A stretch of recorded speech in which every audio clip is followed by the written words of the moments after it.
Сұлтан Ғазналы Махмұд заманында ауылдан келген бір жас жігіт еңбекқорлығы және адалдығының арқасында бас уәзірлік дәрежесіне дейін көтеріледі. Оның осындай тез арада соншалықты дәрежеге көтерілгендігін басқа уәзірлер көре алмайды.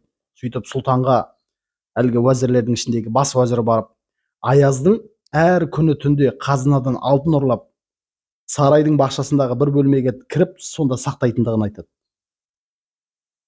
Сөйтіп сұлтан да шағымданғандарға айтады: бір түні сол бөлмеге барып бақылаңдар дейді, және маған нәтижесін білдіріңдер дейді. Әлгі көре алмаушылықтың буына берілген уәзірлер әлгі бөлменің есігіндегі мықты құлыпты әрең бұзып ішіне кіреді. Сөйтіп ойлаған жаман ойлары босқа кетеді. Өйткені қабырғада шарық тұрады дейді. Шарық деген теріден жасалған жеңіл аяқ киім. Сол теріден жасалған жеңіл аяқ киіммен бір ескі шапан ілулі тұрған еді дейді. Әлгілер алтын іздейді, топырақты қазады, әрі іздейді, бері іздейді, таба алмайды. Кейін өздері ұялып сұлтанның жанына барады. Біз қателесіппіз, көре алмаушылық еткендігімізді мойындаймыз. Бізге қандай жаза қабылдасаң да біз разымыз дейді. Сонда сұлтан жазаны Аязға қалдырады. Себебі олар Аязға жала жапқан еді. Ал Аяз былай жауап береді: сұлтаным, сіздің алдыңызда жаза беру маған жараспайды.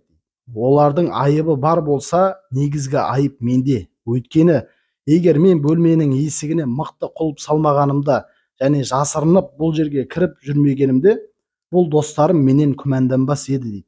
Сұлтаным, менің негізгі шыққан тегім белгілі. Сіздің арқаңызда, яғни сіздің себебіңізбен түсімде де көре алмайтын нығметтерге қауыштым. Осы нығметтерге беріліп, тәкаппарланып кетпеу үшін, негізгі шыққан тегімді ұмытып қоймау үшін дейді, ауылдан келгенімде киіп келген қойдың терісінен жасалған шапаныммен әлгі шарық деген теріден жасалған жеңіл аяқ киімді қабырғаға іліп қойған едім дейді. Әр күні соларға қарап өз-өзіме: ей Аяз, міне сенің негізгі түбің осы. Қауышқан нығметтер, дүниеліктер, мансаптардың негізгі шыққан түбіңді ұмыттырмасын дейді. Яғни мансаптарың, дүниелерің, нығметтерің, ол нығметтердің себебінен өткен өміріңді, ата-анаңды және Аллаға ғибадат етуді ұмытпа деп өз-өзімді сөккілейтін едім дейді. Сол жасырын барып солай өз-өзін сөккілейді екен, тәкаппарланып кетпес үшін. Ал бұны әлгі уәзірлер қалай түсінген? Қазына ұрлап барып тығып жүр деп түсінген.